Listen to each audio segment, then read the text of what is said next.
창세기 5장 1절에서 5절 말씀입니다.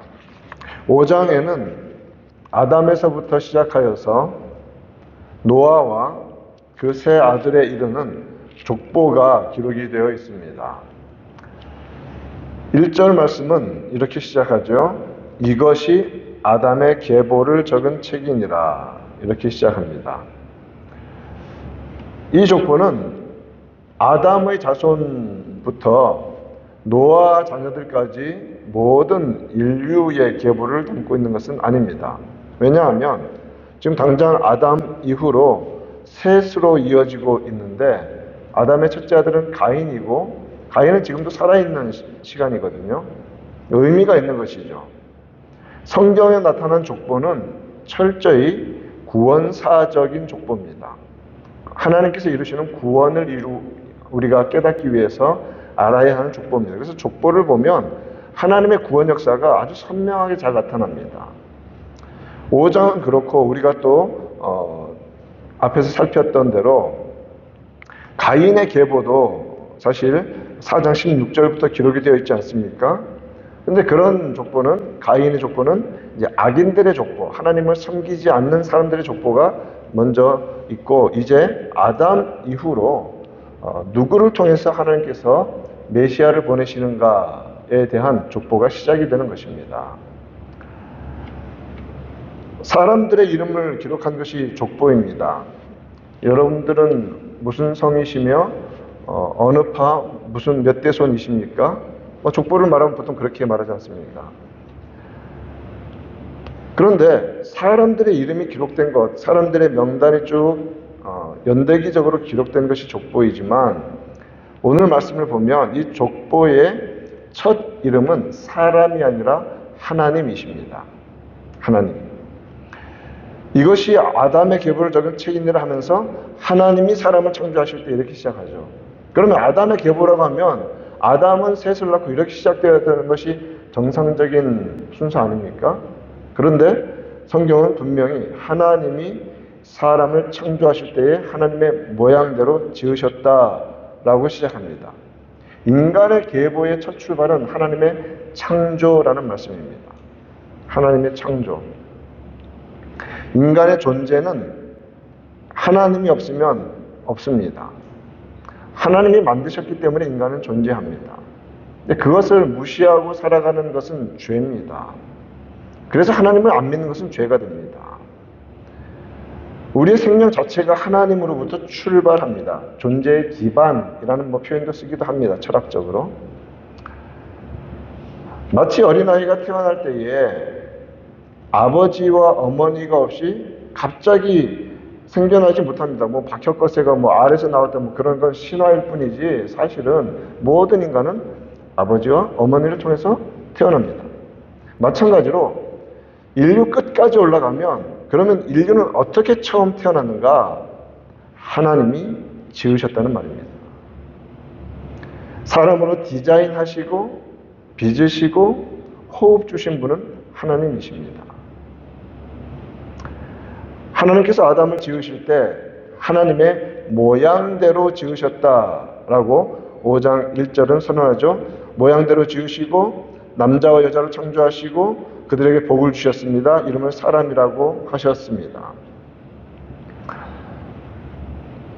창세기 1장 27절에서 이미 하나님이 자기 형상, 곧 하나님의 형상대로 사람을 창조하시되 남자와 여자를 창조하셨다라고 하신 말씀이 족보에서 다시 한번 반복되고 있는 것입니다. 그것이 인간의 첫 출발이라는 말입니다.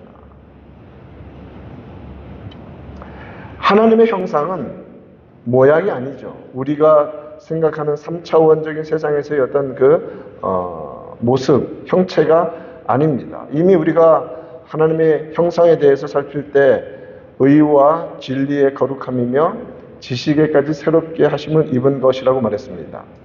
세 가지를 말하면 의와 거룩과 지식입니다.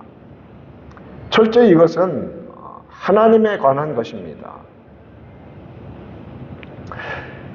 이와 같은 하나님의 형상을 온전히 잠깐이라도 누렸던 사람은 아담과 하와뿐이었습니다. 언제까지요?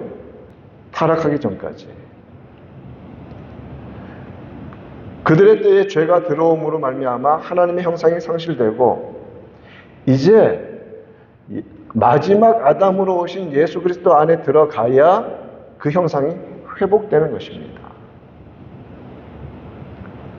예수 그리스도를 믿는 믿음 안에서 우리는 의롭다 여김을 받습니다. 그렇죠? 그래서 의가 회복이 되는 것입니다. 우리의 공로로서의 의가 아니라 믿음으로서의 의가 회복됩니다. 대제사장이신 예수님을 통하여 우리는 거룩함의 길로 나아갈 수 있습니다. 또한 우리는 예수님을 통하여서 하나님의 형상이시고 그 본체이신 예수님을 통해서 무엇을 알게 되냐면 하나님을 아는 지식의 완성을 보게 됩니다. 그러니까 아들을 보는 자는 아버지를 본 것이다. 그렇기 때문에 예수를 믿지 않고서는 지식적으로 신적 지식에 도달할 수 있는 사람은 아무도 없습니다. 세상에 있는 온갖 신적 지식이라는 다 그런 것들은 하나님 앞에서는 다 허구입니다. 가짜입니다. 거짓입니다. 생명이 없습니다. 오직 예수 그리스도 안에서만 온전히 하나님을 알 수 있습니다. 그래서 이 의와 거룩과 지식은 그리스도 안에서 회복이 됩니다. 3절에서 아담은 130세에 자기의 모양, 곧 자기의 형상과 같은 아들을 낳아 이렇게 되어 있죠. 이름을 셋이라 하였다. 자, 아담으로부터 시작된 족보가 아까 제가 처음에 언급한 것처럼 가인으로 가지 않습니다.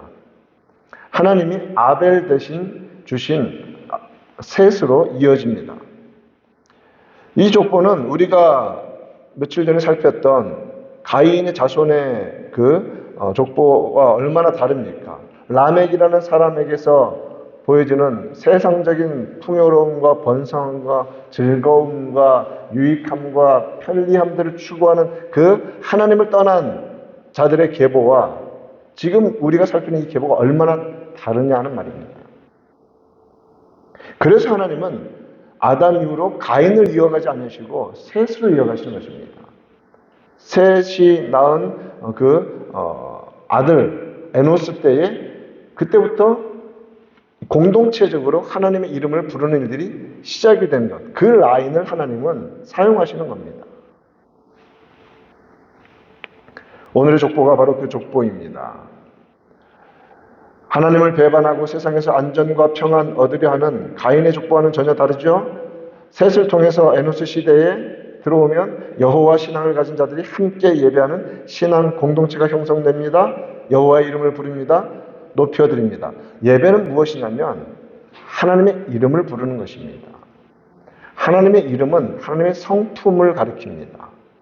하나님이 어떠한 분이신지, 영원하신 하나님, 전능하신 하나님, 완전하신 하나님, 변치 아니하시는 하나님, 그러한 하나님에 대한 성품에 대한 고백이 우리의 믿음의 내용들입니다. 그래서 여호와의 이름을 불렀다는 것은 온전한 고백으로 예배한다는 의미입니다. 여러분 예배할 때 껍데기만 와서는 안 됩니다. 하나님이 어떤 분이신지 진심으로 고백하며 예배해야 합니다.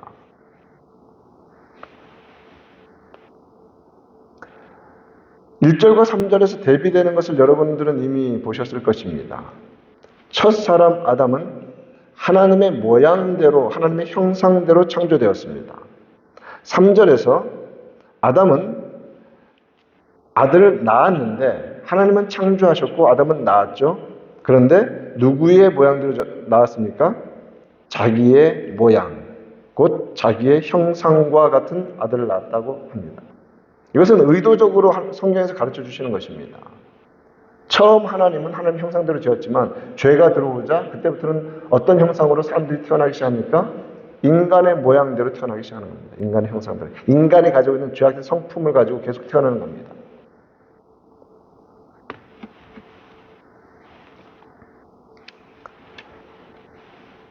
아담은 타락 후에 자기의 형상대로 아들을 낳았습니다. 그 자녀는 비록 셋의 계보를 통해서 하나님을 찬양하고 예배하는 일이 벌어지지만 그러나 본질적으로 모두가 아담 안에서 죄인이 되었기 때문에 곧 아담 자기처럼 죄 많고 더럽혀지고 연약하고 비참하여 죽을 존재인 아들을 낳은 겁니다.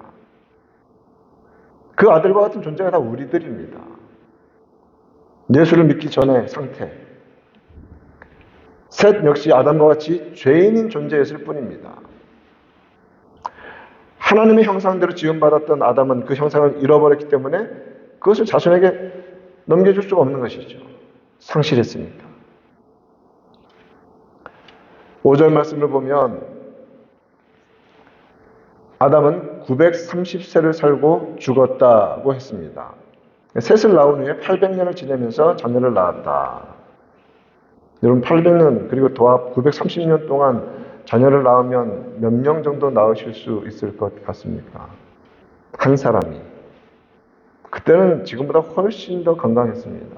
우린 겨우 100살도 못 살고 그냥 그렇게 살고 있는데 1000년을 살면서 자녀를 낳으면 몇 명을 낳을 수 있을까?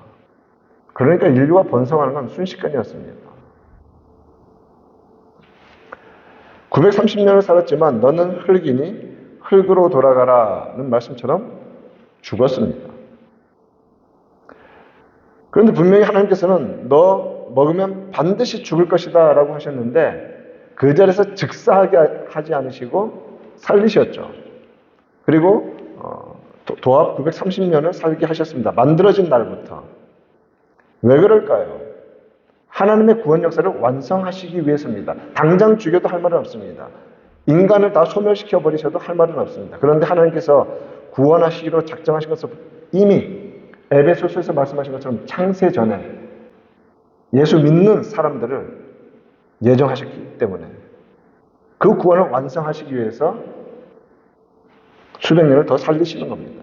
죽어가는 겁니다. 그날부터 그 즉시 죽지는 않았지만 이미 죽을 존재, 반드시 죽을 몸을 가지고 사는 존재가 된 것입니다. 그때부터 그는 죽어가기 시작했고 마치 그들의 그 기간의 삶은 그냥 사형 선고가 유예된 것 같은 그런 시간이었습니다. 너 죽었다 하는데 사형수들도 바로 죽입니까? 다 재판이 끝나면 기간이 있고 어느 정도가 되면 집행하지 않습니다. 인간의 삶은 예수를 믿기 전의 삶은 다 그런 삶입니다. 죽기로 센텐스 되었고 그때가 정해지면 하나님께서 데려가십니다. 그런데 그 안에서 놀라운 일이 누구에게 벌어지냐면 예수를 믿는 자들에게 벌어집니다. 죄와 허물로 모두가 죽었는데 하나님께서 구원하시기로 작정하신 자들에게 믿음을 주셔서 예수를 믿으면 우리는 영적으로 부활하게 됩니다. 영적 생명이 우리 가운데 들어옵니다. 그리고 그 영적 생명은 영원합니다. 그리고 한 번은 죽을 것입니다. 물리적으로 육체는 죽어야 합니다. 그러나 그것이 끝이 아닙니다. 이 땅에서 영생을 시작한 사람은 예수님 오시면 육신을 가지고 그 영생이 계속 가는 겁니다. 그때 가서 영생이 시작된 것이 아니라 믿는 순간 우리는 영생이 시작되었고 영적으로 살아났습니다. 죄와 싸우며 살아갑니다. 왜요? 이 땅 전체가 하나님을 대적하는 환경이기 때문에 그렇습니다. 그러므로 오늘 이 말씀 안에서 아담 안에서 아담의 형상으로 살다 죽을 뻔한 인생이었는데 마지막 아담으로 오신 예수 그리스도 안에서 새로운 피조물로 거듭나서 이 새로운 생명 예수로 힘입고 영적인 부활을 경험하며 이 땅에서부터 이 영생의 축복을 누리며 감사하며 예배하는 자로 살아간 축복을 기억합시다. 우리는 아담과 셋의 계보 아래 부르심 받은 자들입니다. 그러므로 가인의 계보처럼 살지 말고 이 땅의 전부인 것처럼 그렇게 살지 말고 하나님 나라 바라보면서 믿음으로 오늘도 걸어가는 은혜가 있기를 우리 구주 예수님의 이름으로 축원드립니다.